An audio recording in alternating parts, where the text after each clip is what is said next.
First thing to discuss is the anatomy. We'll start with the skull. Understanding it will help you visualize the parts of the head and generally helps with your construction. The shape of the skull is a combination of a sphere plus a cylinder. Understanding this will help you in constructing the skull quickly. The general proportion in skulls works the same with the head naturally.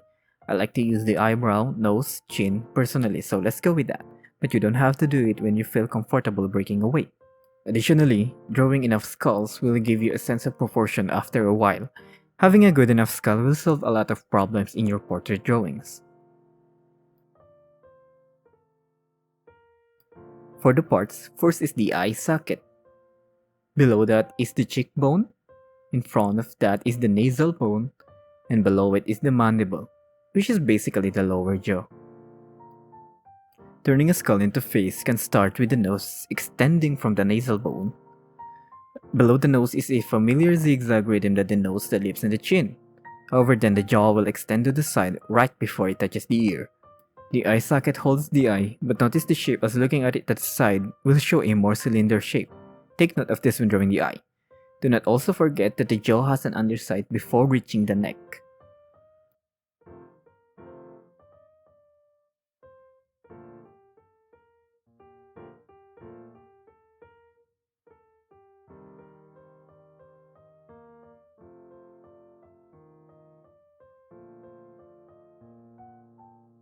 When turning a skull into a face, you don't need to always draw the skull first. Just the underlying construction or just visualizing it while drawing the face is enough. As such, starting with the two basic shapes and lining out the two major plane change which occurs above and below the cheekbone will help you construct the face.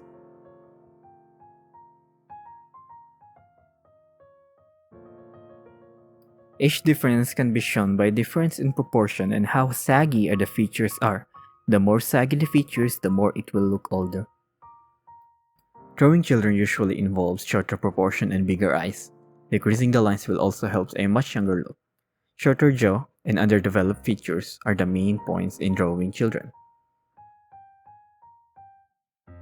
Adult features are much more proportionate and defined. You can also use the proportion device that we used earlier for drawing the skulls.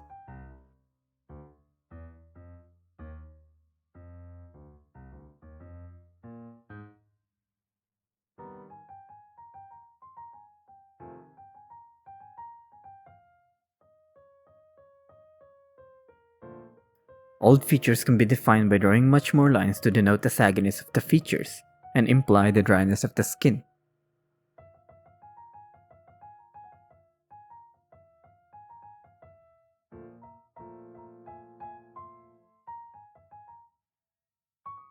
Age can also be apparent by drawing how the nose drops down. The more it drops down, the older the face will become. On the contrary, the more it points out, the more younger it will look. For the movement of the skull, the mandible does not directly move down but rather swings when it opens. Keep this in mind when drawing open-mouth characters.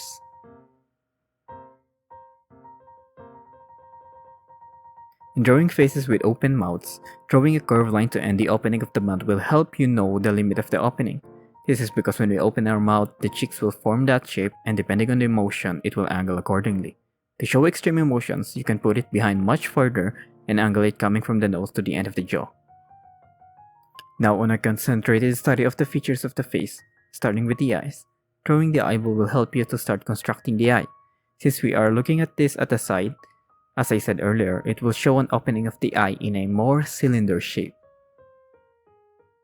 With the nose, continuing from the nasal bone will help you with your alignment. How much it drops down will depend on age. There are also some cases that the nasal bone is much higher, and after the bony part it will drop down much faster.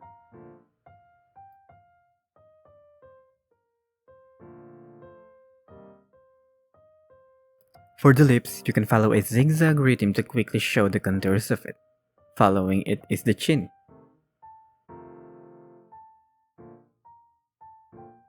In addition to the skull, you can also understand where your shadows and light will be if you think about the head's planes. For the top light, the shadow shapes will be in the top half of the eye socket, the turning down of the nose, and the major plane change in the cheek. You can reverse these shapes when using the bottom light.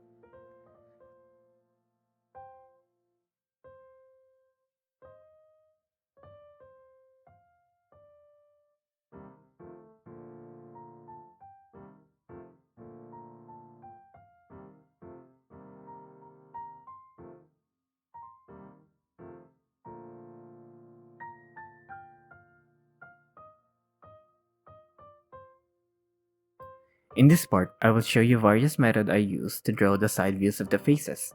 Personally, I use a circle as the base shape and a triangle to denote the shape of the nose.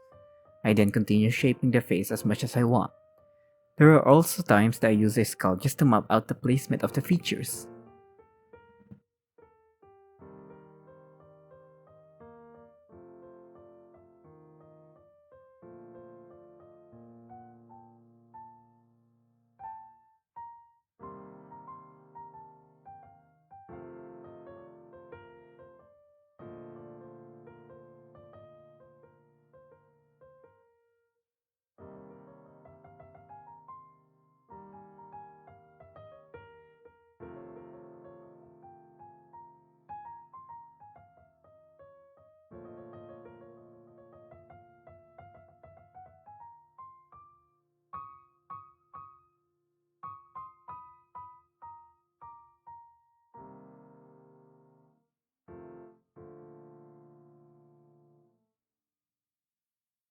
Stylization involves the simplification of features, more on reducing it to its most basic readable shapes.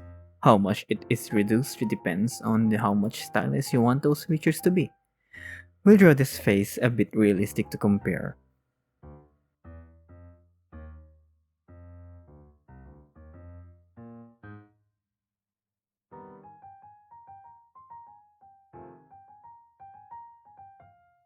A side view of the cat actually helps you to create a more anime-style portrait. Its shape makes your face look cute or adorable. This is due to the closer distance between the features, specifically the eyes and the nose. The enlargement of the eyes also makes it easier to bring personality to your faces too.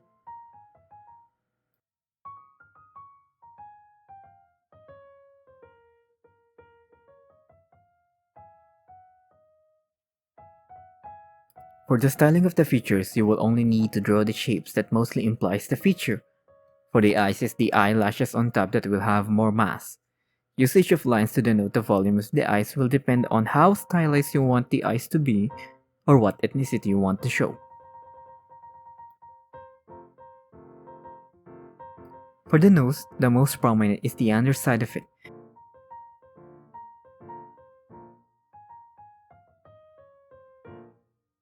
But since we are in side view, the most change will be on how sharp it will protrude and how quickly it connects to the lips. For the lips, the gap of it will mostly show, and the occlusion under the bottom lip. In profile view, you can still follow the zigzag rhythm, the only difference is that the protruding triangles are much bigger now.